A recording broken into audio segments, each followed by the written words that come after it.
A volver a orar. Viendo ayer estábamos viendo eh, las tres primeras fiestas que se daban en el pueblo de Israel. Estábamos hablando de la Pascua, los panes sin levadura y las primicias, que en sus original hebreo es Pesach, Matzot y Bikurim. Habíamos hablado que estas fiestas se daban en la primavera, en la primavera. 7 semanas después a las primicias, 7 semanas después contando el siguiente día después del día de reposo, se daba el Pentecostés, que los hebreos llaman Shavuot, que significa semanas, porque son 7 semanas después. Esto se daba a final de la primavera, comenzando el verano. Y luego se daban otras 3 fiestas más, que eran las trompetas, llamado Yom Teruah, la expiación, que es el Yom Kippur, y la fiesta de los tabernáculos, que es Sukkot. Vamos a prestar atención a esto que voy a comentar. Las 3 primeras, o sea, estamos revisando este tema desde diferentes aristas, desde el punto de vista profético, desde el punto de vista espiritual, cómo el pueblo de Israel vivió estas fiestas, cómo nosotros en el itinerario de Dios vivimos estas fiestas. Vamos a hablar un poco del itinerario del pueblo de Dios, de la iglesia a través de todos los años, ¿sí? La iglesia a través de todos los años, Pascua, panes sin levadura y primicias, la vivió el pueblo de Israel. El pueblo de Dios en el pasado era el pueblo de Israel. Pascua, panes sin levaduras y primicias, la vivió el pueblo de Israel. Es nuestra primavera como pueblo. El Pentecostés, que se daba 7 semanas después, que para ellos le llaman Shavuot, es una transición entre el pueblo de Israel antiguo y el pueblo de Israel moderno. Es decir, entre el pueblo de Israel que Dios escogió con Abraham y del linaje de Abraham, del linaje genealógico de Abraham, y el pueblo de Israel del linaje espiritual de Abraham. El Pentecostés se le dio a los discípulos, a los 12 discípulos. Y recordemos que el Espíritu Santo no solamente se derramó a los 12 discípulos, sino que habían alrededor de 120 personas en el aposento alto cuando les llegó el Pentecostés. Recordemos que cuando Pedro hizo su primer discurso, no se lo dio solamente a los israelitas que estaban visitando en ese momento Jerusalén y que venían de otros lugares. La Biblia en el capítulo 2 nos menciona, el capítulo 2 de Hechos de los Apóstoles, nos menciona que habían personas de diferentes lugares, de Arabia, de Capadocia, y mencionan una cantidad de lugares. No solamente habían israelitas, habían personas que venían de otros lugares que estaban interesados, perdón, en conocer la importancia de la fiesta. Siempre se venían al pueblo de Israel, venían a Jerusalén a conocer un poco del Dios de Israel y a participar de la fiesta. ¿Cómo lo sabemos? Bueno, lo sabemos porque recordemos de que Felipe el evangelista se encontró con un etíope, con un importante etíope que iba camino a Jerusalén, ¿verdad? Para conocer de esa persona que estaba, de la que estaba leyendo en la escritura, estaba leyendo Isaías 53, Isaías, y no lo entendía. Entonces, habían otras personas que también llegaban a Jerusalén. Entonces, en este Pentecostés, donde se da ese primer discurso, donde se bautizan muchísimas personas, es esa fiesta que es una transición entre el pueblo antiguo de Israel y el pueblo moderno de Israel, el Israel espiritual. Las otras 3 fiestas, trompeta, expiación y tabernáculo, se da con el pueblo de Israel espiritual. Es el otoño de nuestra iglesia. Trompetas, expiación y tabernáculos, junto con Pentecostés, es lo que vamos a ver en el día de hoy. Recordemos que Pentecostés se da finalizando primavera, comenzando verano. Y las últimas 3 fiestas, que son trompetas, Yom Teruah, expiación, Yom Kippur y tabernáculo, Sukkot, se da en otoño, entre los meses de septiembre y octubre, entre nuestros meses, perdón, de septiembre y octubre, pero para ellos es el mes de Tisri, el mes de Tisri, ¿ya? Muy bien, entonces voy a dejar de compartir pantalla y empezamos a hablar del Pentecostés. Entonces, bueno, antes de empezar el Pentecostés, quiero hacer una pregunta así rápidamente para saber si las otras tres fiestas quedaron bien establecidas. Vamos a ver, la fiesta del Pesaj, la fiesta de la Pascua, ¿qué representa en el ministerio de Cristo? ¿A Cristo qué? ¿A Cristo como qué?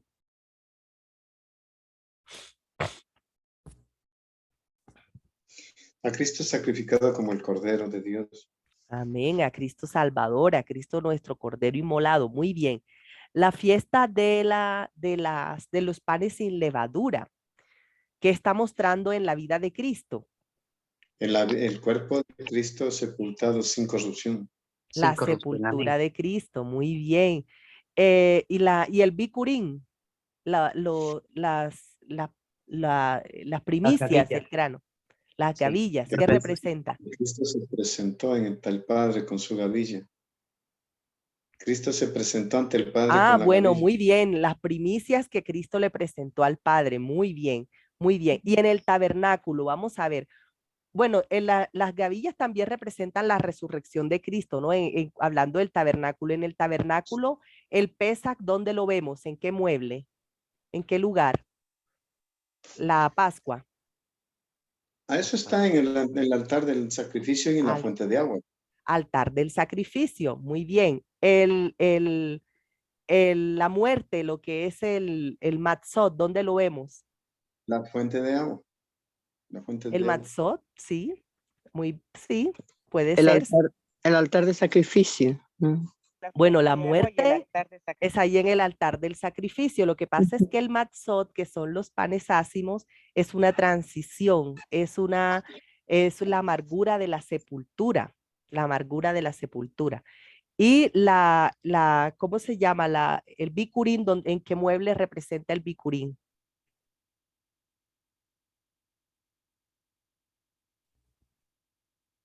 El bicurín son las primicias. ¿Qué mueble del santuario nos muestra las primicias? Bueno, nadie opina hoy. Bueno, las primicias, como lo veíamos ayer en Primera de Corintios 15, es ese grano que muere y del que sale vida. Entonces, las primicias podemos ubicarlas en el lavacro, porque el lavacro representa un bautismo, y el bautismo tiene que ver con la muerte y la resurrección. Tiene que ver con la muerte, una vida de pecado, la resurrección, una vida con Cristo para nosotros. Para Cristo, en el lavacro se dio su resurrección. Entonces, la primicia, recordemos que es un grano. Primera de Corintios nos dice que Jesús es esa primicia y también nos dice que Jesús tiene sus primicias, las dos cosas. Y Primera de Corintios nos muestra de que el grano tiene que morir para que pueda haber resurrección. Entonces, las primicias de Cristo degustaron la muerte y degustaron la resurrección. Y Cristo mismo también vivió la muerte y también resucitó. Entonces, ese lavacro está representando el bicurín. Son las tres fiestas que se ven en el atrio, son las tres fiestas del atrio. Entonces, ahora vamos a ingresar al lugar santo. Mi hermanita, yo sí, mejor sería directamente de hablar de Pascua, de los panes sin levadura, en este caso, y las primicias, porque si no con las palabras hebreas más uno se pierde. Yo digo así porque estamos más acostumbrados a nuestro idioma. El idioma Hermano Miguel, yo hebreo, estoy hablando de los dos. Usted me va a perdonar, pero yo bueno, tengo que sí, mencionar los dos. sí, pero a veces uno más se confunde con eso. Bueno, la gente al menos no le entiende, ¿no? Digo yo. Entonces yo casi no les menciono esas palabras por lo que primeramente es difícil, no se va a recordar. Bueno, Más fácil es, eso yo no creo que tenga pérdida, porque yo digo pesa.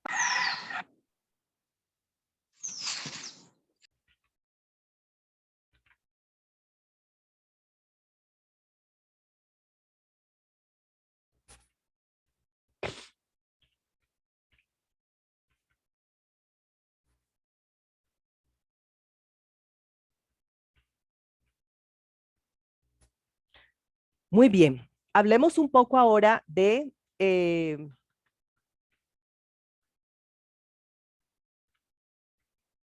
hablemos un poco ahora de la siguiente fiesta, que es la fiesta de Shavuot o el Pentecostés. ¿Cómo el pueblo de Israel vivió el Pentecostés? El Pentecostés para el pueblo de Israel se dio unas 7 semanas después que salieron de Egipto. Estaban ya en el desierto, estaban ya en las faldas del monte Horeb, que es el mismo monte Sinaí. ¿Sí? Entonces allí el Señor, recordemos de que le dijo a Moisés que subiera al monte, y ese día, perdón, para esa época el Señor le dio los 10 mandamientos. Sabemos que los 10 mandamientos fue justamente escrito por el Espíritu Santo, el dedo de Dios, es el Espíritu de Dios, el Espíritu Santo. Escribió los 10 mandamientos. Los israelitas festejaban estos 10 mandamientos. Ellos no le llamaban Pentecostés, ellos le llamaban Shavuot, porque Shavuot es una palabra hebrea que significa semanas. Entonces, ¿cuándo se le empezó a decir Pentecostés? Cuando los israelitas comenzaron a hablar griego. Cuando comenzaron a hablar griego, le llamaban Pentecostés, porque Pentecostés es una palabra griega. Pero ellos festejaron, desde siempre festejaron el Shavuot, que era una fiesta donde festejaban que Dios le había dado los 10 mandamientos. Recordemos que en el aposento alto, cuando ellos estaban reunidos para festejar el Shavuot, el Señor se presentó hubo un gran viento, ¿verdad? Un viento recio que llenó toda la casa, y sobre los que estaban ahí reunidos hubo unas leguas como de fuego y cayeron sobre los que estaban allí reunidos. Entonces, de esa manera vivieron ellos el Shavuot, que a partir de ese momento empezó a llamarse Pentecostés. Bueno, para el pueblo cristiano lo conocemos como Pentecostés. Sin embargo, los hebreos ya empezaban a hablarle Pentecostés desde que empezaron a hablar griego. En este Pentecostés sabemos que el Espíritu Santo se derramó en gran manera. Lo conocemos nosotros como la lluvia temprana. La lluvia temprana. Se derramó esta lluvia temprana sobre los discípulos y hubo grandes señales, grandes milagros. Empezaban a hablar en lenguas, tuvieron el impulso del Espíritu para predicarle el evangelio a toda nación, tribu, lengua, pueblo en ese momento. Entonces, en ese momento se da el impulso de llevar este evangelio a todos los lugares, y ahí comienza el impulso de la iglesia cristiana. Aunque la iglesia cristiana se llamó de esa manera, fue en Antioquía que a las personas que hablaban de Cristo se le empezaron a llamar cristianos. Muy bien. Este Shavuot, este Pentecostés, en el pueblo de Israel habíamos hablado de que llegan ellos llegan al monte Sión. El Espíritu escribe la ley de Dios y Moisés puede hablar cara a cara con Dios, aunque sabemos que Dios no se mostró en su gloria porque hubiese fallecido Moisés. Sabemos de que Dios le mostró la espalda a Moisés, vio parte de su gloria, y fue tan grande que cuando Moisés bajó del monte Sinaí, cuando bajó del monte Horeb, estaba el reflejo de Moisés, se podía ver en su rostro. Entonces, eso se dio más o menos, ahí dice 3 meses, más o menos 3 meses después o 2 meses y medio después que ellos festejaran la Pascua, lo cual indica que fueron 7 semanas después de festejar perdón, los panes, ¿cómo se llama? Las primicias o el bicurín. Muy bien. Vamos rápidamente. Bueno, algo tenemos que hablar acerca de este Pentecostés. En el itinerario de Cristo, ¿dónde se ve este Pentecostés? Bueno, para eso vamos a leer el Salmo 133. El Salmo 133, ¿quién de ustedes puede leer, por favor, Hechos de los Apóstoles, capítulo 2, versículo 1? No sé si el hermano Dori, Ramiro, Clever. Hechos de los Apóstoles, 2, 1. Salmos Amén. 103. Hecho de los Apóstoles, tengo yo. Sí, Ya. Salmos Dice así la palabra de 133. Dios. sí. Permita un A ver. momentito, hermano Doris. A Primero ver. lee el hermano Doris, Hechos de los Apóstoles 2:1 y después el hermano Ramiro, entonces lee Salmo 133. Ya. Perfecto, hermano. Hecho de los Apóstoles 2:1. Cuando llegó el día de Pentecostés, estaban todos unánimemente juntos. Ya. Muy bien. Estaban unánimes juntos. Ahora que dice el Salmo 133, hermano Ramiro.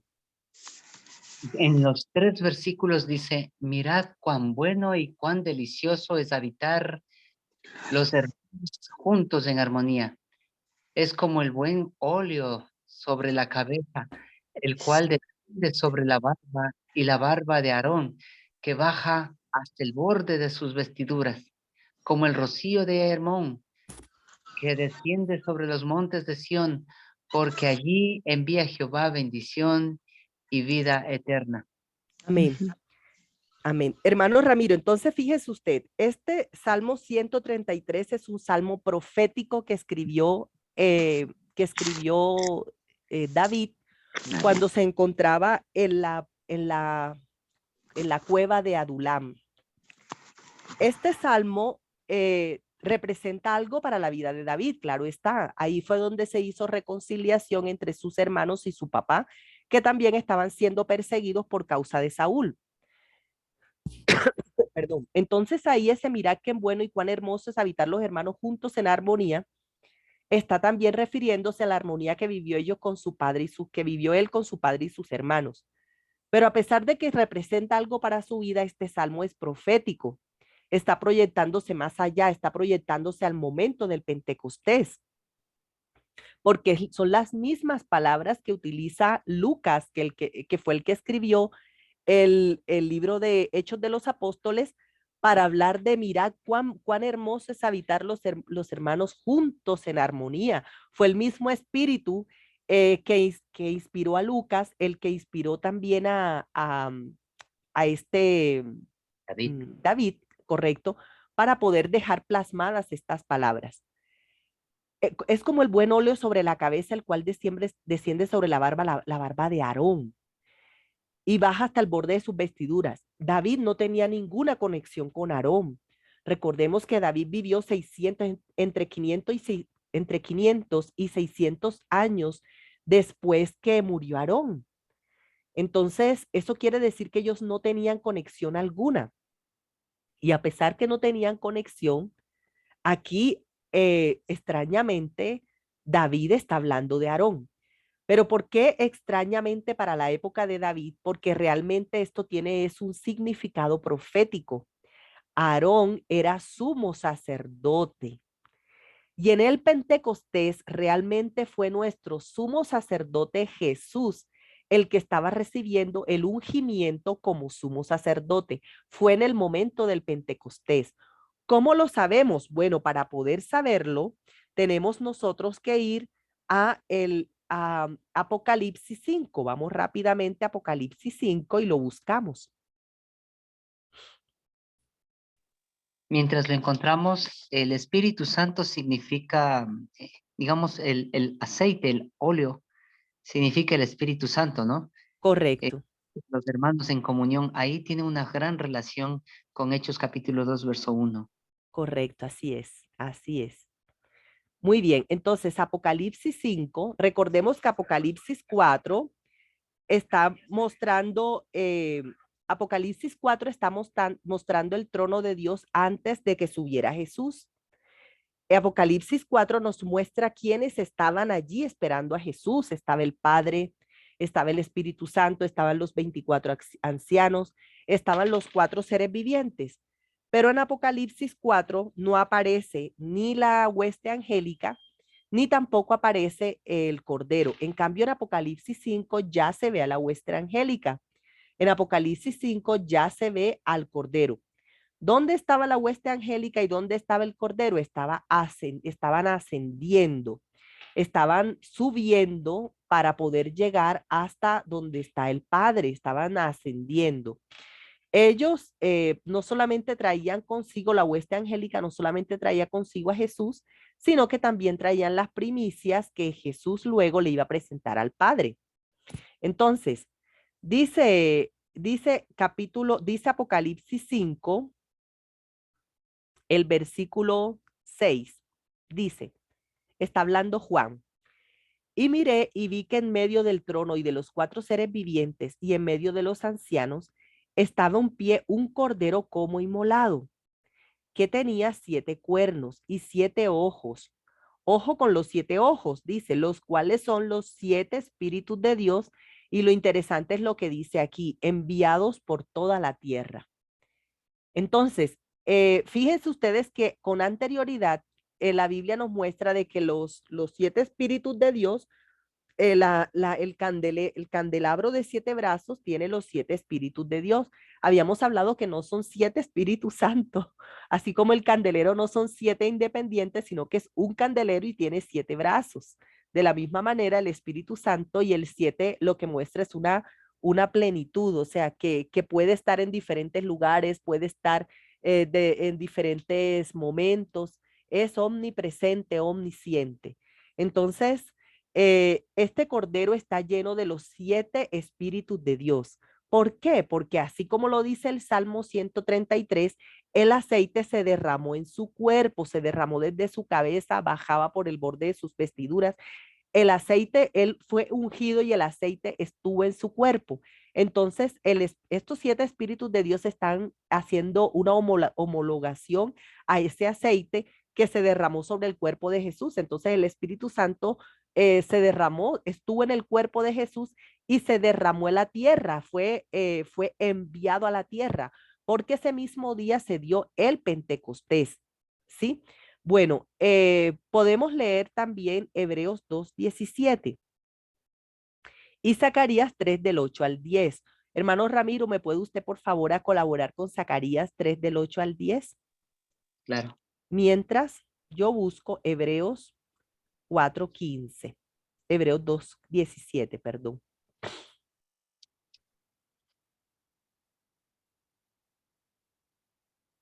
Bien, entonces, mientras usted busca un comentario que podría yo hacer y lo que estoy comprendiendo es que asimismo como el aceite ungía a Aarón, pero acá, mientras tanto, en su totalidad, a Aarón, en su totalidad, en el tiempo final, también existirá un derramamiento del Espíritu Santo, o según los 7 espíritus que se lee en Apocalipsis 5:6, ¿verdad?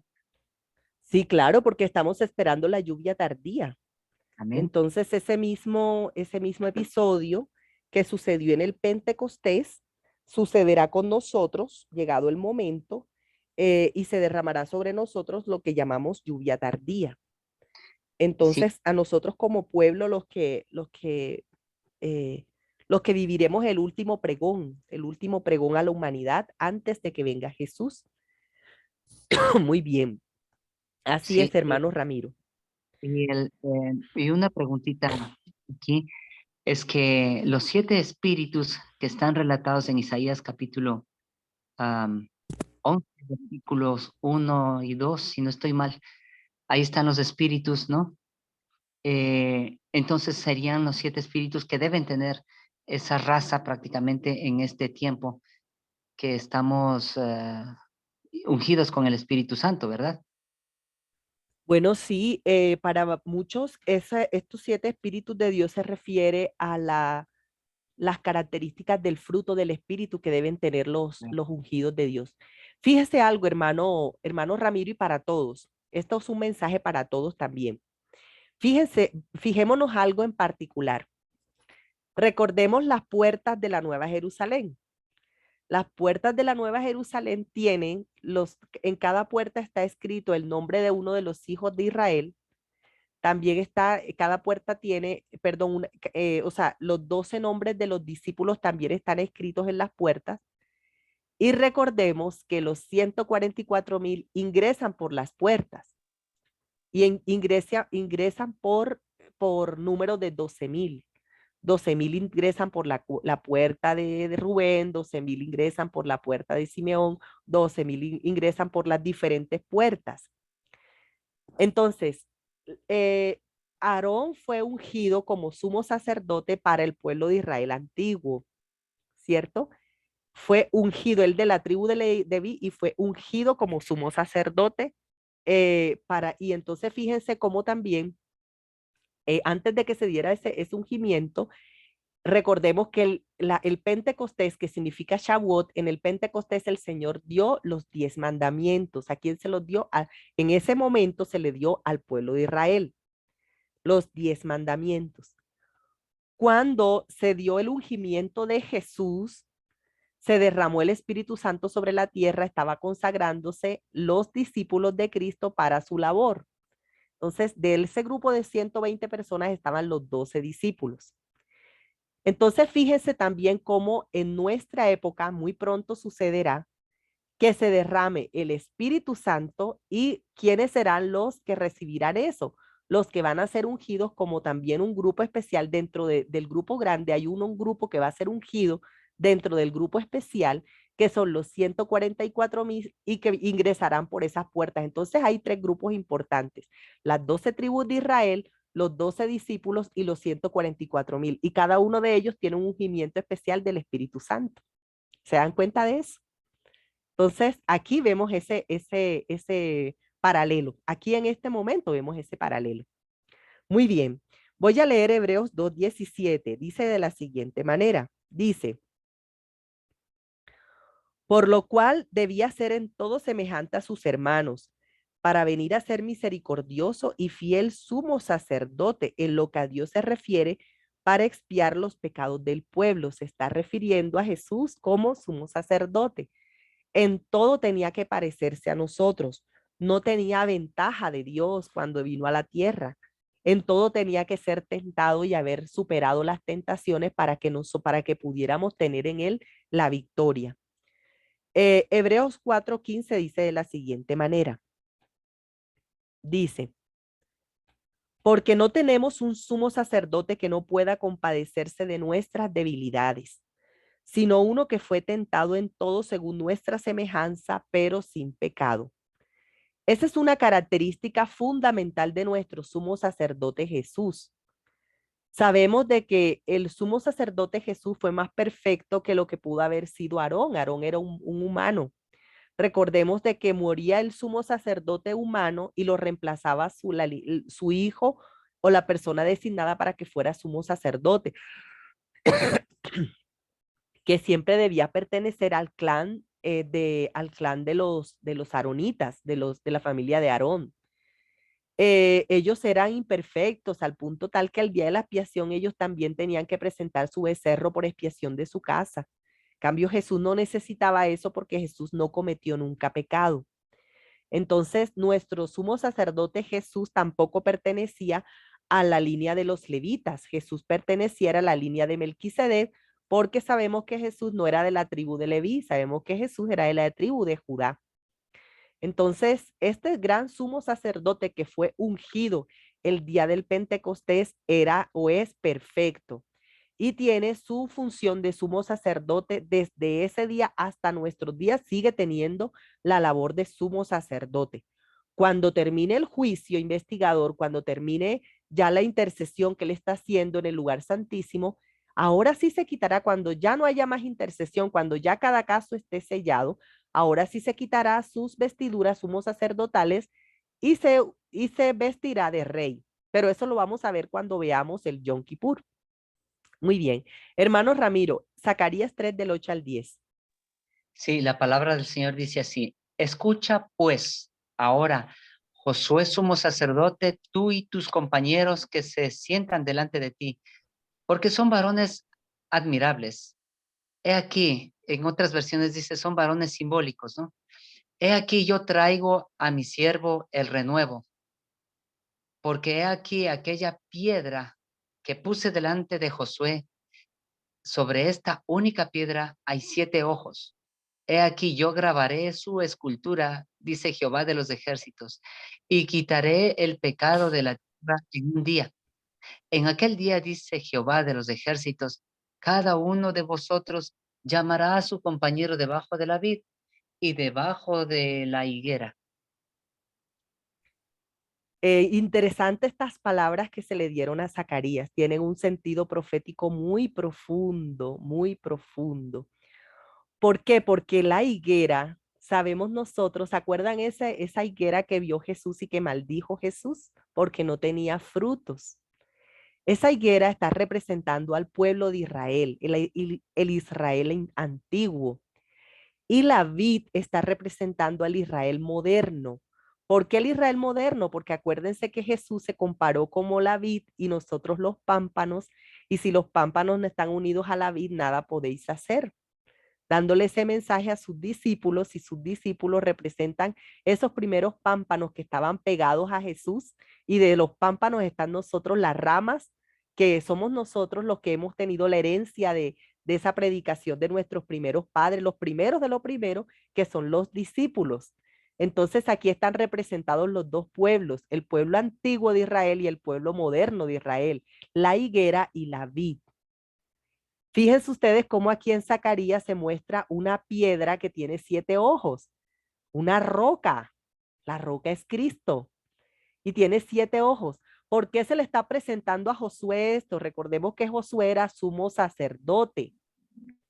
Y a Josué se le está hablando de que, fíjense que si ustedes estudian esta parábola es interesante porque primero Josué tenía vestiduras viles y se le cambiaron sus vestiduras y se le hizo una restauración como sumo sacerdote.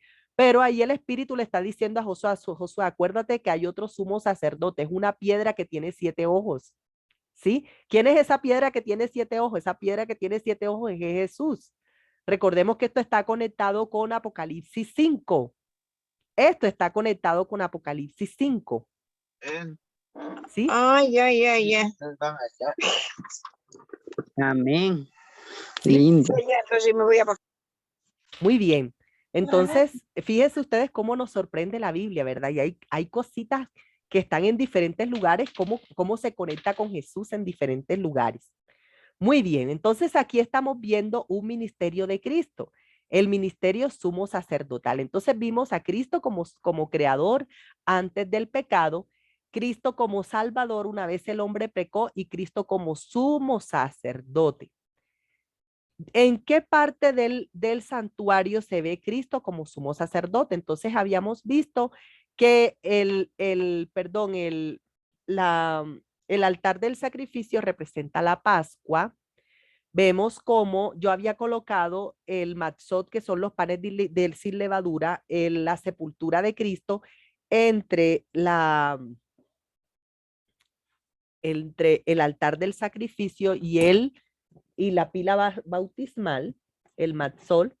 Sin embargo, el matzol se puede ubicar también allí en la pila bautismal, en la pila de agua, el lavacro. Bicurín, que ya viene siendo las primicias se ubican allí en la pila de agua, en la pila bautismal, en el lavacro. Y esas son las 3 fiestas del atrio, pero ya Shavuot ya no está en el atrio. Shavuot ya ingresa al lugar santo. ¿Por qué razón? ¿Qué habíamos dicho que era el atrio y que habíamos dicho que era el tabernáculo? En un sentido espiritual, ¿qué es el atrio y qué es el tabernáculo? ¿Qué representa para nosotros? A ver, ¿el atrio qué es? ¿Quién me quiere contestar? El atrio o patio, ¿no? El atrio, sí. El atrio o patio. El atrio, es para ser más específicos. ¿Qué representa para nosotros? El significado del atrio. El atrio viene siendo, ¿se acuerdan que lo vimos cuando se levantó el santuario? El atrio viene siendo la tierra. ¿Y qué viene siendo el tabernáculo? ¿Es la morada de Dios? Viene a representar el cielo, en un sentido, claro está. Muy bien, el cielo y la tierra. Entonces, las primicias. Hermanita. Sí, en el libro Fe por Vivo, en la página 111, dice que Dios quería morar en su pueblo, ¿no? Con su pueblo, cuando habla en el libro de Éxodo al respecto, pero dice, esta es la acción que Dios quería que su pueblo formara en su carácter. Pero entonces esa ya es otra, eso representa ya otra fiesta que es la de tabernáculos, que significa morada.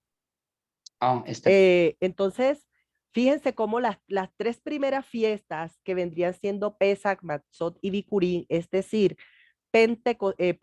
Pascua, panes sin levadura y primicias, se da en la tierra, cuando Jesús estuvo en la tierra. Cuando Jesús ascendió al cielo, fue en el cielo cuando fue ungido sumo sacerdote. Por eso Shavuot no lo ubicamos, no en el atrio, sino lo ubicamos en el tabernáculo. Fíjense ustedes cómo Apocalipsis 5 nos menciona cómo estaba dispuesto el trono de Dios.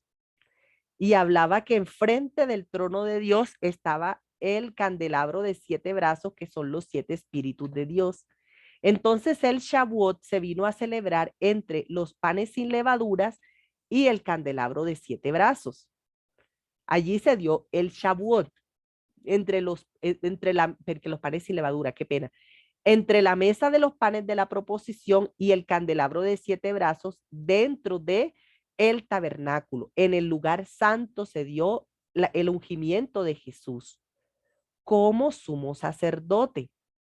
Entonces estos dos muebles, la mesa de los panes de la proposición que representa el trono de Dios y enfrente el tabernáculo, allí se da el ungimiento de Jesús, allí se da su ungimiento como, perdón, como sumo sacerdote, allí se dio el Shavuot que nosotros llamamos Pentecostés.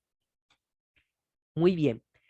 La siguiente fiesta que sigue a continuación es la del Yom Teruah. Yom Teruah significa Día de las Trompetas. Día de las Trompetas.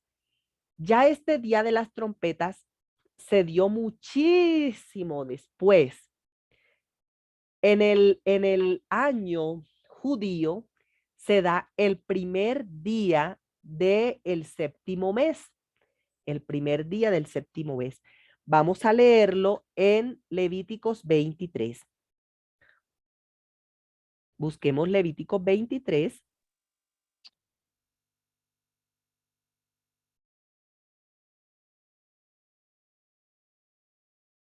Levíticos 23, versículo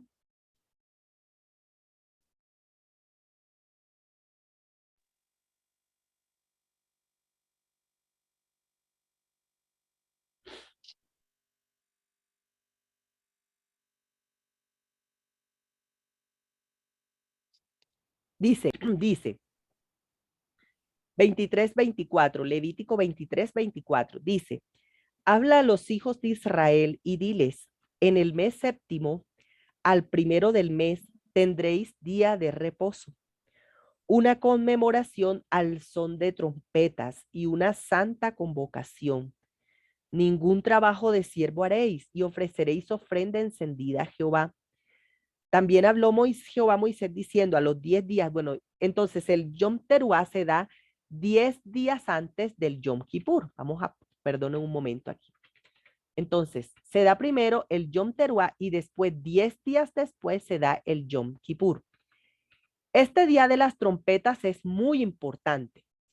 ¿Cómo lo vivió el pueblo de Israel? Bueno, entonces vemos, aquí estamos hablando de dos Israel, del Israel literal y del Israel espiritual. Entonces, en el Israel literal, donde se ve ese Yom Teruah, que Yom significa día, Teruah significa trompetas. El Yom Teruah es el día de las trompetas.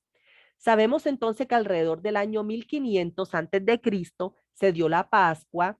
Sabemos que luego ellos atravesaron el Mar Rojo, ese fue su bautismo, ¿cierto? Perdón, comiendo la Pascua, ellos también comieron los panes sin levadura al mismo tiempo, lo comieron con yermas amargas. Y esto lo que estaba representando era la amargura de la liberación, o sea, la liberación era dulce, era feliz, porque finalmente 430 años de esclavitud se estaban acabando ese día, pero al mismo tiempo era amarga porque recordemos que tuvieron que dejar un pueblo dolido porque hubo muchas muertes en el pueblo egipcio debido a los primogénitos que fallecieron.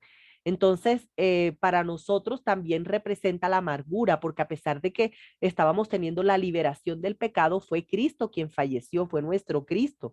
Entonces, eso representa el matzot que se dio allí mismo, mientras se comía la Pascua, se comían los panes sin levadura.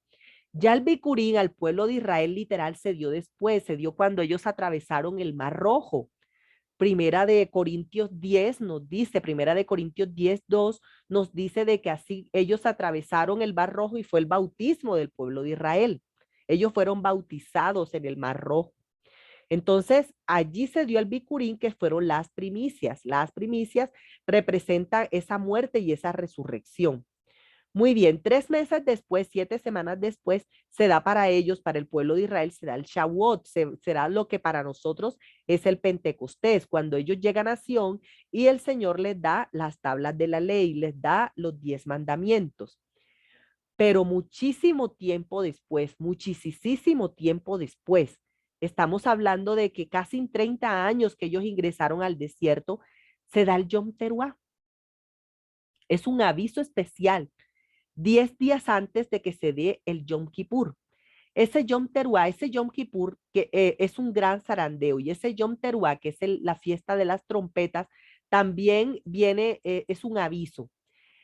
Para el pueblo de Israel, para la fiesta solemne que se conmemoraba, el primer día del séptimo mes se sonaba la trompeta y ellos tenían allí cuando se sonaban las trompetas era un aviso que para el pueblo de Israel tenía de que pronto iba a llegar el Yom Kippur.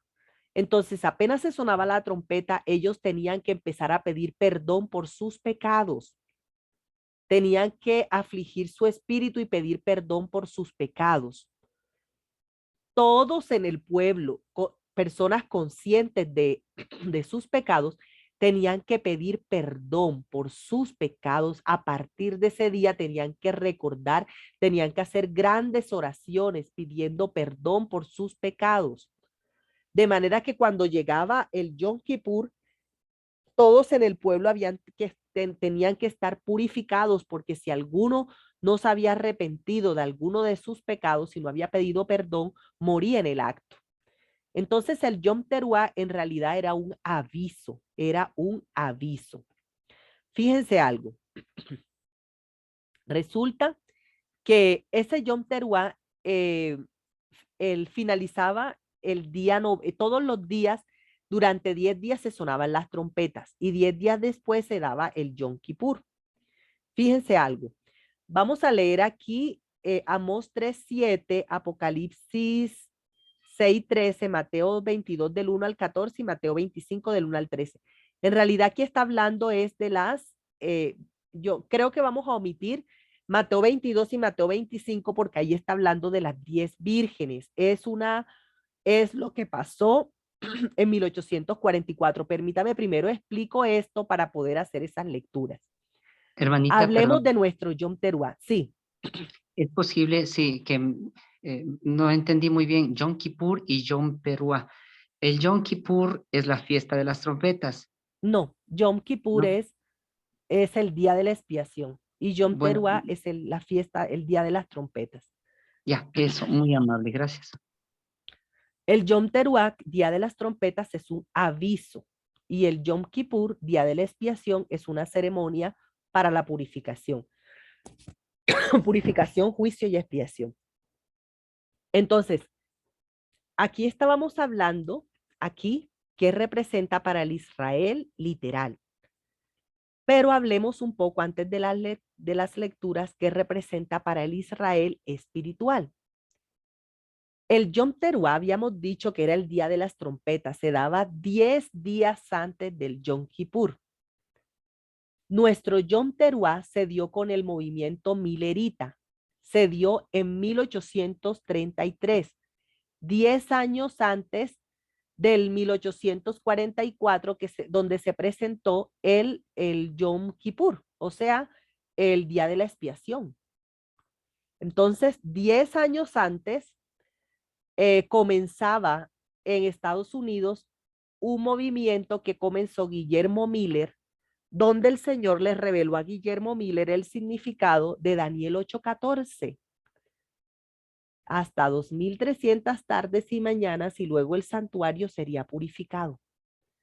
Guillermo Miller empezó a hacer cuentas, empezó a analizar todo lo de la salida de todo lo que tiene que ver con Daniel 7, con Daniel 8, con Daniel 9. Entendió, él pudo ver la fecha de la salida del pueblo de Israel, la salida del decreto para reconstruir Jerusalén. Entendió que ese era el punto de partida, sacó la cuenta y el año le dio un año, le dio un número de un año.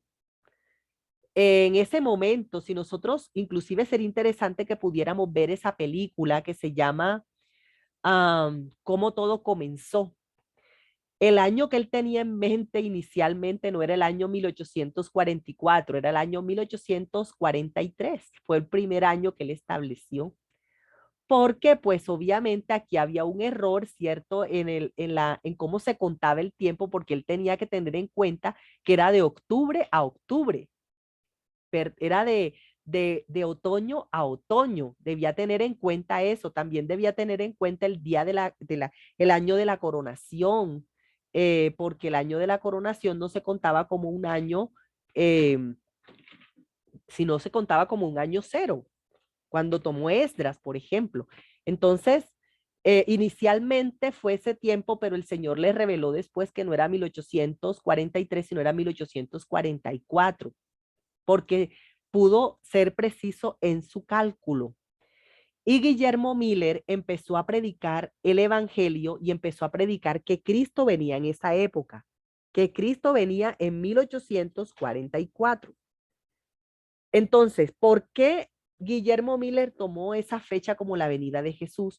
Porque aunque él entendió la purificación del santuario, él no estaba pensando en el santuario del cielo, él estaba pensando en la tierra como un santuario que tenía que ser purificado. Entonces, al pensar de esa manera, entonces empezó a predicar que Cristo venía. Y esto está muy relacionado con la parábola de las 10 vírgenes, que vamos a ver después, no lo vamos a ver hoy. Entonces, ¿qué pasó allí en 1833, finales de 1833, comienzo de 1834? ¿Qué sucedió? Jesús levanta a Guillermo Miller. La iglesia también, de alguna manera, hubo una revolución porque no todas las iglesias protestantes de su momento aceptaron esto. Fueron unos pocos quienes aceptaron que Cristo venía y comenzaron a prepararse. También el Señor en esta época escogió a una profeta, ¿cierto? Escogió quién iba a ser la profeta de su tiempo para poder sostener al pueblo que iba a atravesar el último tiempo. ¿Era importante que el Señor escogiera a su profeta? Claro que sí. La Biblia lo dice. La Biblia dice que sin profecía el pueblo se extravía, se descarrila, se extravía.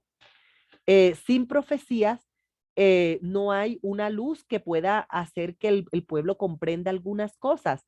Siempre que el Señor ha hecho algo importante, ha levantado un profeta para el pueblo. No iba a ser diferente en esta época. Por lo tanto, cerrarle la puerta al profeta que Dios levantó en esta época es cerrarle la voz al Espíritu Santo. Entonces, fíjense, Día de las Trompetas, 10 días antes. Para nosotros fueron 10 años después, 10 años antes, perdón. 10 años antes la trompeta fue con ese movimiento milerita. Ahora hablemos del Yom Kippur. El Yom Kippur, el próximo sábado y el próximo domingo vamos a espaciarnos a lo largo y a lo ancho del Yom Kippur, que significa Día de la Expiación. Día de la Expiación. El Yom Kippur está conmemorando tres acontecimientos: la expiación final, la purificación del santuario celestial y también está conmemorando el día del juicio de los hombres, el juicio de los hombres, perdón. El Yom Kippur se festejaba en un solo día para el pueblo de Israel cuando el Señor dio, aquí en Levítico 23, dio el Yom Kippur, lo dio en un solo día, pero para nosotros no es un solo día, para nosotros es un periodo de tiempo donde se muestra que se da la purificación, se da la expiación final y se da el juicio de los hombres. Este Yom Kippur se daba 10 días después del Yom Teruah. Entonces, el Yom Teruah se daba el primer día del mes séptimo, el primer día del mes de Tisri. Fíjense ustedes, Levítico 23, 27 dice, 23, 27 Levíticos dice, a los 10 días de este mes, a los 10 días de este mes séptimo será el día de expiación. Tendréis santa convocación y afligiréis vuestras almas y ofreceréis ofrenda encendida a Jehová. Ningún trabajo haréis en este día porque es día de expiación para reconciliaros delante de Jehová vuestro Dios. Porque toda persona que no se afligiese en este mismo día será cortada de su pueblo. Y cualquiera persona que hiciere trabajo alguno en este día, yo destruiré a tal persona de entre su pueblo. Ningún trabajo haréis, estatuto perpetuo es por vuestras generaciones, en donde quiera que habitéis. Día de reposo será vosotros y afligiréis vuestras almas, comenzando a los 9 días del mes de la tarde, del mes en la tarde, de tarde a tarde, guardaréis vuestro reposo. Queridos hermanos, el día 9 del mes de Tisri, el día 9 del séptimo mes, ellos tenían que afligir el espíritu y era con ayuno. Todavía hoy en día los israelitas festejan el Yom Kippur y lo festejan el día, antes de festejar el Yom Kippur, el día anterior hacen un ayuno completo. Ayuno completo es que ni siquiera toman agua, o sea, se privan del alimento y se privan del agua. Y obviamente desde el Yom Teruah, desde el Día de las Trompetas, ellos han tenido tiempo para pedir perdón por sus pecados, por los pecados más ocultos. Ellos le rogaban a Dios que les mostrara los pecados más ocultos. Y el día 9, ellos eran una aflicción de espíritu porque ellos podían morir al día siguiente.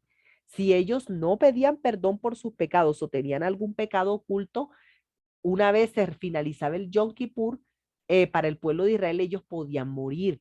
Entonces por eso tenían que afligir su espíritu, ellos ayunaban. Ellos, era una fiesta, ni siquiera era feliz, era una fiesta triste, era una fiesta de angustia para el pueblo de Israel. Entonces, bueno, se daba el Yom Kippur, ¿sí? ¿Y qué pasaba después del Yom Kippur? Entonces, fíjese, voy a leer versículo a partir del versículo del 23:34. Dice, habla a los hijos de Israel y diles, a los 15 días de este mes, entonces ya pasaba el Yom Kippur. El 10º día, el día 10 era Yom Kippur. 5 días después del Yom Kippur, es decir, el día 15 del mes de Tisri, el día 15 del mes séptimo, se daba otra fiesta. Dice, habla a los hijos de Israel y diles, a los 15 días de este mes séptimo, es decir, a los 15 días de este mes Tisri, será la fiesta solemne de los tabernáculos a Jehová por 7 días. El primer día habrá santa convocación, ningún trabajo de siervo haréis. 7 días ofreceréis ofrenda encendida a Jehová. El 8º día tendréis santa convocación y ofreceréis ofrenda encendida a Jehová. Es fiesta, ningún trabajo de siervo haréis. Estas son las fiestas solemnes de Jehová a las que convocaréis santas reuniones para ofrecer ofrenda encendida a Jehová. Holocausto, perdonen un momentito, holocausto y ofrenda, sacrificio y liberaciones, cada cosa en su tiempo. Y entonces cada fiesta se le conmemoraba como día de reposo, se le conmemoraba como sábado. Hablemos un poquito lo que representa este Yom Kippur y hablemos por encima porque igual vamos a hablar más del Yom Kippur el sábado y el domingo de la semana que viene. Bien. Esta línea de tiempo que estoy estableciendo, hermanos, es un paralelo, no es algo literal, no es una camisa de fuerza, ¿ya? El Yom Kippur, o el día del juicio, se ubica un poco antes de que el pueblo de Israel atravesara atravesara el río Jordán para poder tomar posesión de Jericó. ¿Por qué lo podemos establecer en ese momento? Bueno, sabemos que el Yom Kippur es el día del juicio. ¿Qué sucedió un poco antes de que pasaran por Jericó? Hablando del pueblo de Israel. Bueno, en el año 1530, perdonen, me retrocedo un momentito porque estamos viendo de manera simultánea Yom Teruah y Yom Kippur. Sucedió algo en el desierto. Yo no sé si ustedes se acuerdan que el pueblo de Israel tuvo un gran zarandeo porque ¿se acuerdan ustedes que Barak le pagó a Balaam para que maldijera al pueblo? Perdón. Pero Balaam no maldijo al pueblo, sino que lo bendijo. Sin embargo, como Balaam se le estaban escapando las monedas que le propuso Barak, finalmente Balaam, aunque no maldijo al pueblo, sí le dijo a Balak cuál era la clave, cuál era el secreto para que se pervirtiera el pueblo. Y le dijo a Balaam, le dijo Balaam a Barak, mira, consíguete mujeres hermosas, adoradoras de otros dioses. Y por esas mujeres el pueblo se va a pervertir. Entonces Balak, perdón, consiguió a unas mujeres profetizas, unas mujeres idólatras, unas sacerdotisas de Valpeor. Y estas mujeres hicieron que los hombres se acostaran con ellas. Dentro de ese grupo estaba una mujer que se llamaba Cosbi, que era hija de un príncipe de los moabitas. Este príncipe se llamaba Jai. Entonces esta tal Cosbi, junto con su grupo de mujeres, hicieron que se acostaron con los del pueblo y hubo una gran mortandad en esa época para el pueblo de Israel. Mientras Moisés estaba acá buscando en el pueblo cuál era la razón por la cual había pasado esto y le estaba pidiendo a los del pueblo de Israel que se consagraran para que se acabara la mortandad, uno de los hijos de Israel no le importó lo que estaba viviendo el pueblo de Israel y cogió a Cosbi y la metió en su tienda. Entonces, el hijo de Eleazar le dio tanta indignación esto que vio, porque fue una iniquidad, fue una cosa abierta, una cosa sin vergüenza, fue una cosa tremenda, eso desafiante, eso que estaba haciendo. Ahí en número registra el nombre de esta persona, no me acuerdo en el momento cómo se llamaba, y él cogió su lanza y atravesó, mientras ellos tenían relaciones sexuales, atravesó por la barriga, atravesó por el vientre a estas dos personas, a Cosbi junto con el israelita que estaba teniendo relaciones sexuales dentro del campamento con esta moabita. Este fue un gran zarandeo que sucedió en el desierto. Fíjense una cosa, lo que sucedió en 1800, antes de 1844, también fue un gran zarandeo. Recordemos que no todas las iglesias cristianas aceptaron el movimiento milerita, fueron pocos, fueron personas que salieron de diferentes iglesias quienes empezaron a esperar el novio, quienes empezaron a esperar a Jesús, porque ellos creían que Jesús venía en esa fecha. Cuando finalmente llegó la época de 1844 que Jesús no vino, hubo un gran zarandeo, hubo un gran chasco. Y ese gran chasco hizo que mucha gente se devolviera para sus iglesias nominales y solamente unos pocos recibieron la iluminación de lo que realmente había sucedido en esa época. Y entonces el Señor reveló que el novio no iba a venir a la tierra, el novio iba a pasar del lugar santo al lugar santísimo. En 1844 nosotros tuvimos ese Yom Kippur. Pero saben, el pueblo de Israel tuvo de manera espiritual también tuvo su Yom Kippur. Ustedes saben qué pasó antes de que se tomara Jericó. Cuando ellos atravesaron ese Jordán, lo podemos equiparar para nuestro, bueno, realmente finalizándose el Yom Kippur, qué pena con ustedes. ¿Por qué finalizándose el Yom Kippur? Porque el atravesar el Mar Rojo significa, nosotros ya lo vimos, significa el primer bautismo del pueblo de Israel, este que se encuentra aquí. Cuando atravesaron el Mar Rojo fue el primer bautismo del pueblo de Israel. Cuando ellos atravesaron el pueblo de Israel, unos meses después fue su Pentecostés. Pero ¿saben algo? El atravesar el río Jordán fue ese segundo bautismo, esa lluvia tardía, lo que viene representando para nosotros la lluvia tardía. ¿Y por qué nosotros viene representando esa lluvia tardía para el pueblo de Israel?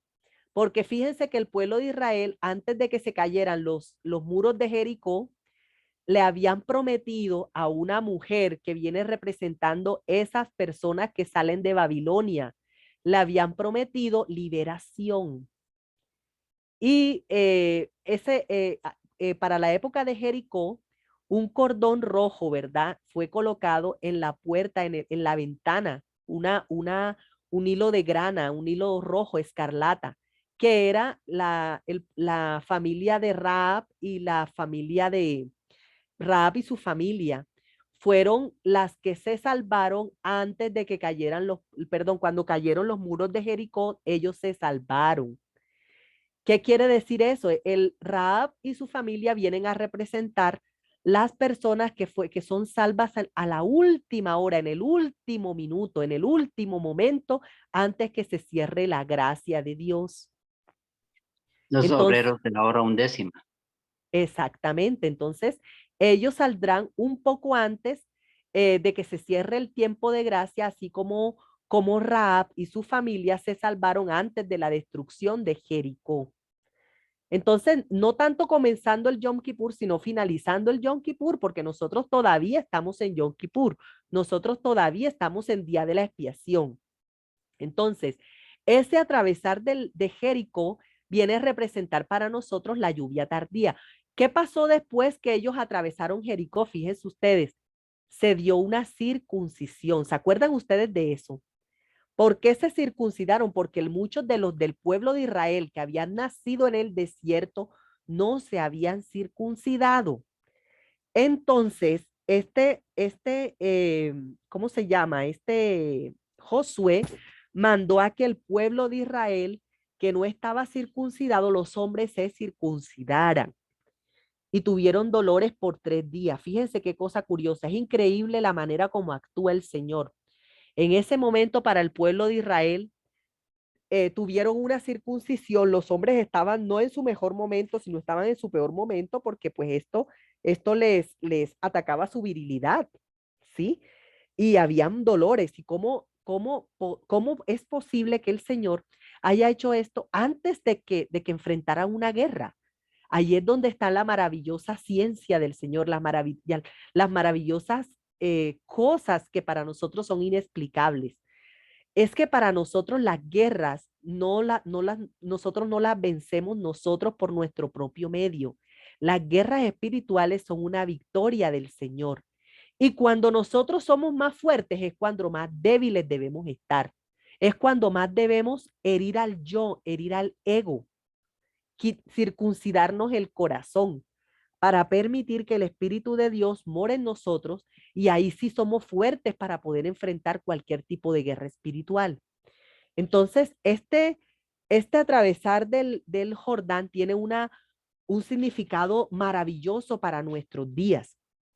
Entonces, yo diría que finalizándose el Yom Kippur, porque para nosotros también finalizándose el Yom Kippur, finalizándose el juicio investigador, se dará la lluvia tardía y ya en la hora undécima, como lo dijo el hermano Ramiro, antes de que se termine la hora undécima, saldrá el último pueblo de Babilonia, que será el pueblo que el último pueblo, y finalizado eso se terminará la gracia.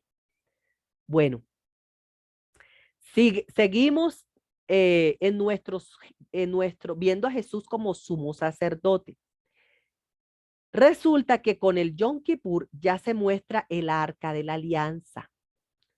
Eso lo vemos en Daniel 7:8, cuando el arca de la alianza, recordemos que el juez se sienta, mejor dicho, ¿qué dice Daniel 7:8? Hermano Ramiro. Es el versículo 9 y 10. Muy bien. A ver, Daniel 7:9. Vamos a ir. Dice de esta manera. Aquí.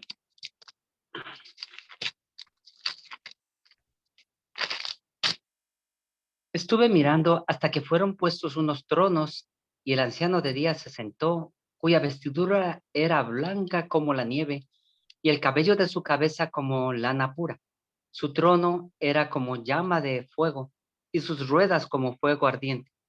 Un río de fuego procedía y salía delante de él. Millares de millares le servían y millones de millones asistían delante de él. El juez se sentó y los libros fueron abiertos. Muy bien. ¿Se acuerdan ustedes que esto lo habíamos visto antes de comenzar el estudio del santuario? Habíamos visto cómo Daniel 9 y 10 tenía correlación con Apocalipsis 11 a partir del versículo 15. Apocalipsis 11 nos muestra todos estos símbolos. Nos muestra que este anciano de días es el Padre, nos muestra que él se sentó porque comenzó el juicio de los hombres.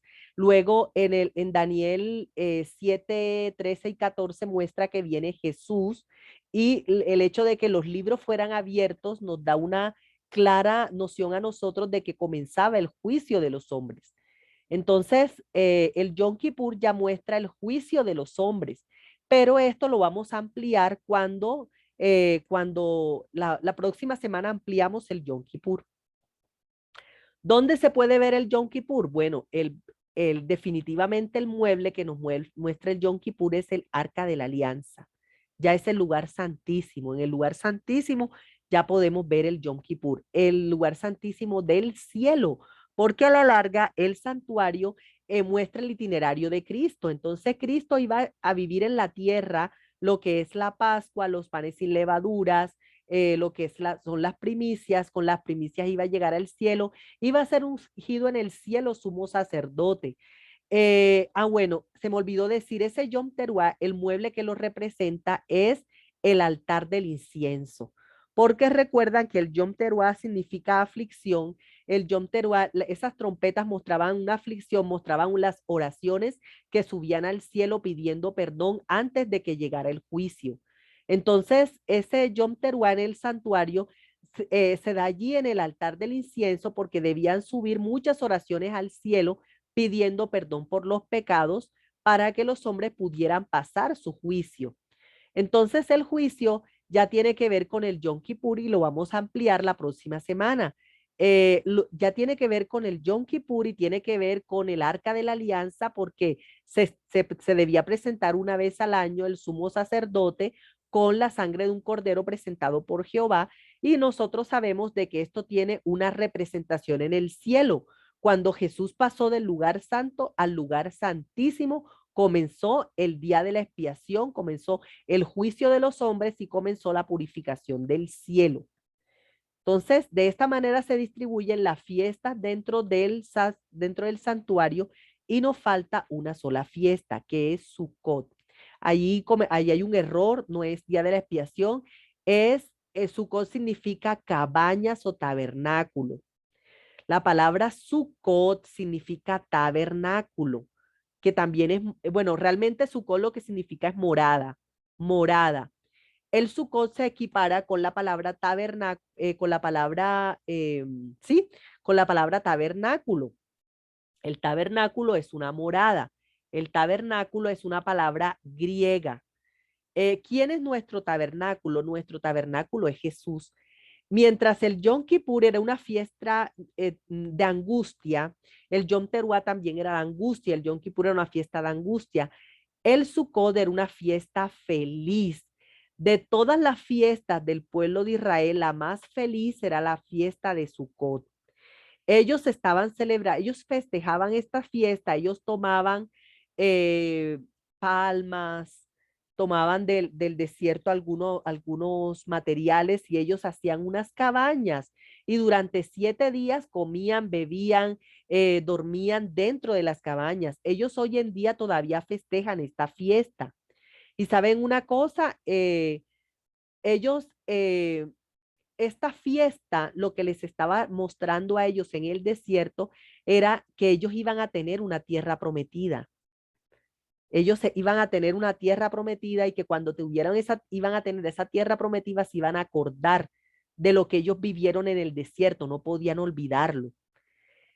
Cuando ellos entraron a la tierra prometida, ellos vivieron ese Sucot, ellos vivieron esa habitación, porque el Sucot tiene que ver con la morada, con habitar un lugar.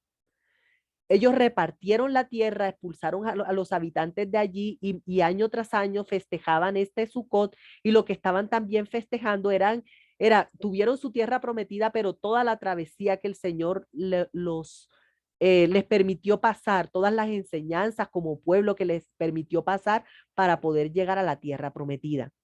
Nuestro Sucot, ¿cuándo será? Cuando Cristo venga. ¿Quién es Cristo? Cristo es nuestro tabernáculo. La Biblia lo dice, lo dice en Apocalipsis, dice que Él será nuestro tabernáculo. Cristo será nuestro tabernáculo. Dice que habitará con nosotros, Él será nuestro Dios, nosotros seremos su pueblo. Cristo mismo será nuestro Dios como tabernáculo, habitaremos con Jesús. Entonces, esta fiesta de Sucot es ya cuando Cristo cuando Cristo nosotros nos glorifique, cuando nos recoge en la tierra y nos lleve a morar al cielo. Ahí festejaremos ese Sucot. ¿Qué dice Apocalipsis 7:13, querido Ramiro? Amén. Apocalipsis 7, verso 13.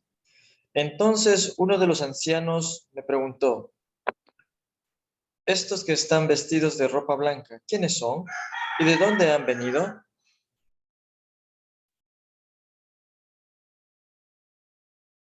¿Me repito otra vez, por favor? Apocalipsis 7:13. Sí. Entonces uno de los ancianos me preguntó, ¿estos que están vestidos de ropa blanca, quiénes son? ¿Y de dónde han venido? Ahí hay un error en la cita. Realmente la cita que quería colocar era la cita donde dice que Cristo es nuestro tabernáculo. Qué pena con ustedes, no está bien. ¿Alguien me puede ayudar con la cita? Creo que está en Apocalipsis 21. Permítame buscar.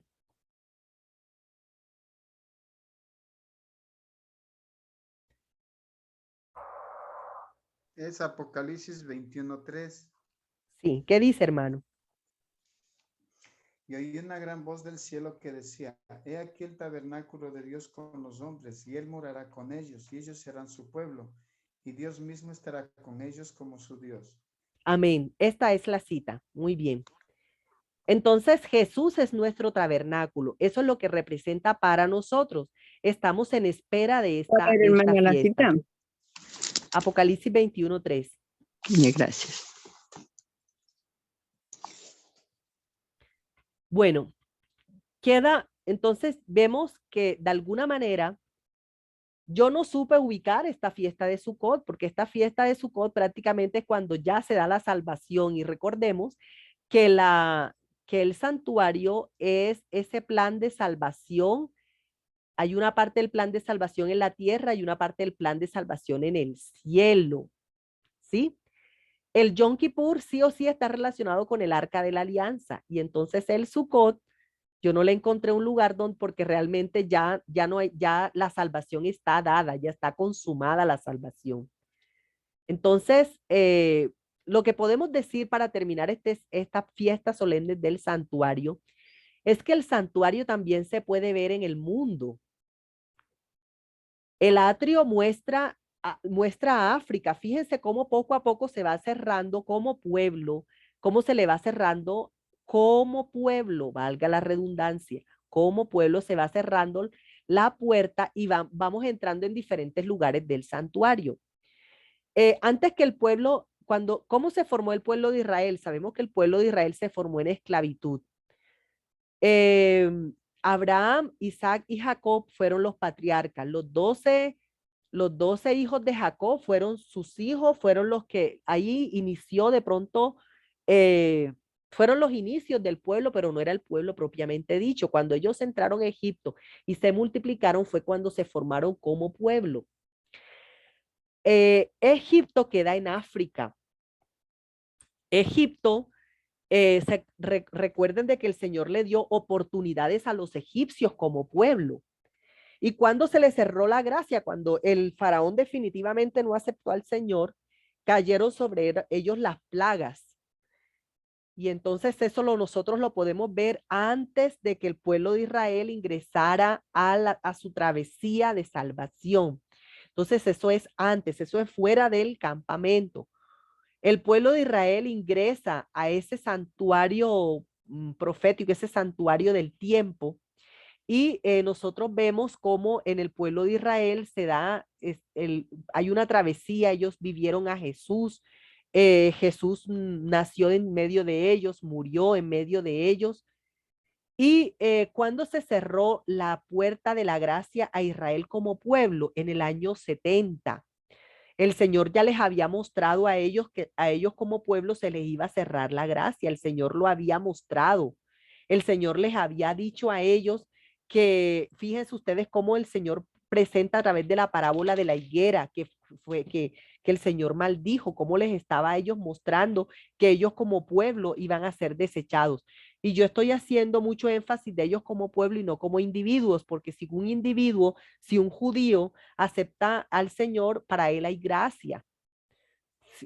Cualquier cantidad de judíos que acepten al Señor, para ellos hay gracia, sino que lo que representan ellos como pueblo, fíjense ustedes cómo el Señor a través de varias parábolas, por ejemplo, está también la parábola de los siervos malvados que mataron a los siervos del Señor y finalmente mataron al Hijo de Dios porque estaban haciendo cosas diferentes en su viña.